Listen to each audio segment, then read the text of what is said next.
Dear students, welcome back to the YouTube channel of NIRS of Classic Science.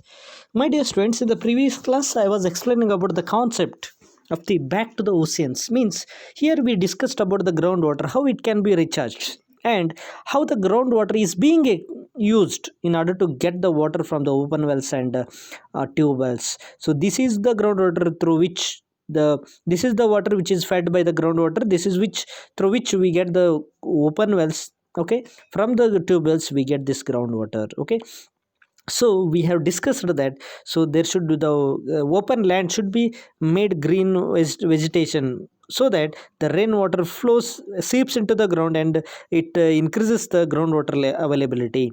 So if every area is covered with the concrete, then seepage of rainwater is nil and no groundwater is available in the ground. Okay, so hence we need to grow more and more vegetation in the open grounds. Okay, so now let's discuss about the next concept in the next today's class. Okay, so what is that? We know that the water brought to back to the surface of the earth by rain or hail or snow. So whatever the water which is evaporated in the form of vapor and reached the atmosphere, so that water again brought back to the surface of the earth through which method? By the condensation. So in the form of raindrops, or in the form of hails, stone like structures, or snow. Okay, snow. Okay, so in this form the water again reaches back to the surface of the earth. So this again goes back to the oceans in the form of liquid, again goes and reaches flow in the form of river and reaches the oceans. Thus the water from the oceans and surface of the earth goes into the air as vapor. Again when it reaches the oceans, again that water from the ocean gets evaporated from the surface of the earth, again it is evaporated into air as a vapor.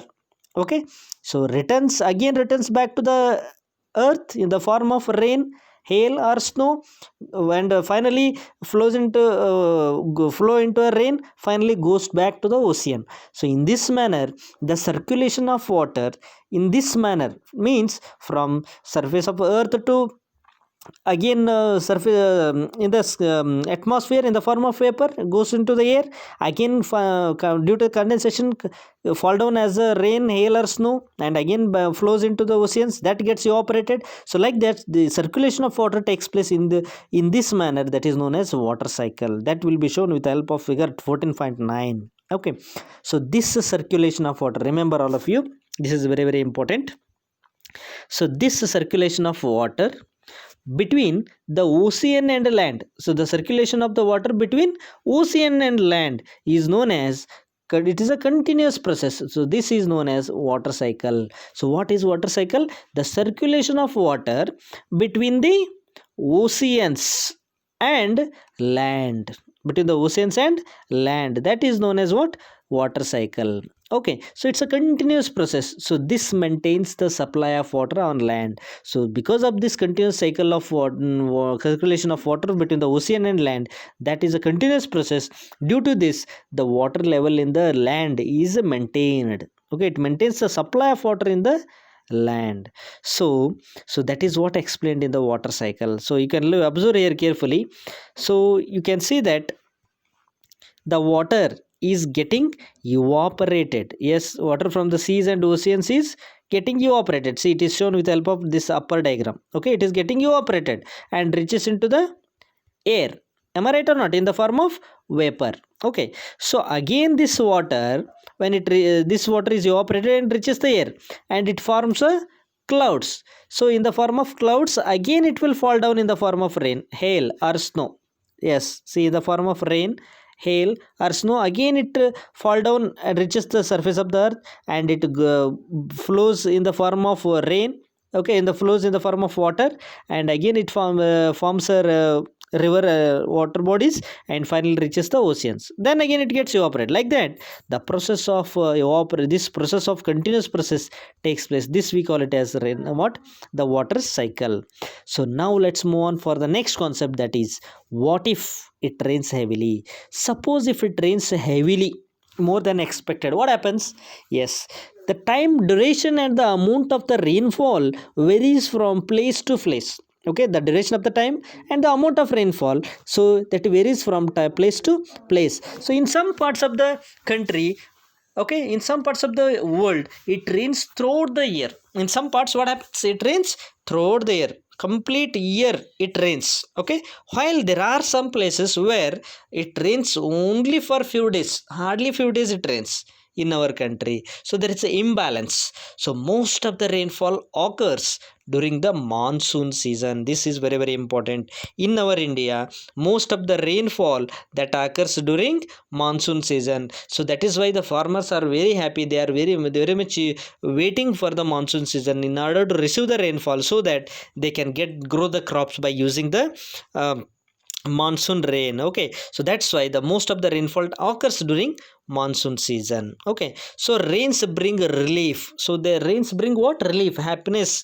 and cooling effect they bring. That is, we call it as relief, especially after the hot summer days. So after the hot summer days means, if so after April and May, okay, we get very hot summer days. Okay, so in order to get relief from the hot summer days, the rains bring relief from the hot summer days, from the heat. Okay, so what happens is, the sowing of the crops means, the farmers of our India, they sow the crops during the monsoon season. So this sowing of crops takes place, it depends on the arrival of monsoon. They will be waiting for the arrival of the monsoon. However, the excessive rainfall may lead to many problems. If it rains excessively, this year happened, okay, in our most of our country, in our Karnataka, okay, it has happened. So excessive rainfall may lead to many problems. So if you observe, look at the figure 14.10, here you can see the people are walking in the water only. Okay, it's very heavy water it is taking place.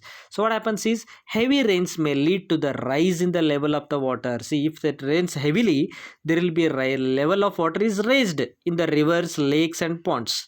As a result, what happens, the water may then spread over large areas. The water will be goes on spreading over a large area, and they cause floods. So due to this flood, the crops up in the fields, forests, villages and cities, they all get submerged by water. Completely they get submerged by the water. Here you can see, look at the village area here. See, the completely it is a flood which is taking place in the village. So all the field, okay, the hut, okay, the houses, they get submerged in the water. Even see, you can observe here carefully. Yes, the people, okay, you can observe carefully here. The see, the cattles, they are flowing in the flooded water. The one person is sitting on the tree. So this is because of what? The flood. Okay, so it increases the level of water in the rivers, lakes and ponds. The water spreads over a large distance, and it causes the flood, and automatically the crop in the fields, forests, villages and cities, they all get submerged in the water.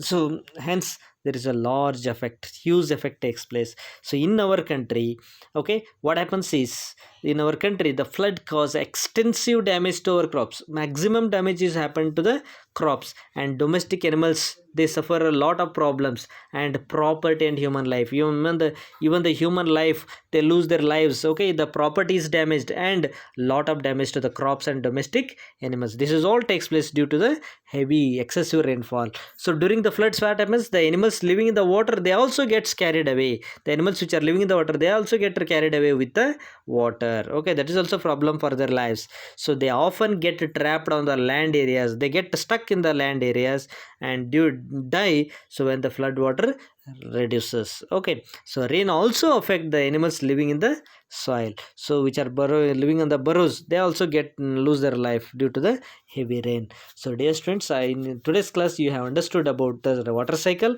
and what happens if it rains heavily or excessively. So dear students, let me stop here and let me continue with the next concept in the next class. Thank you and have a nice day.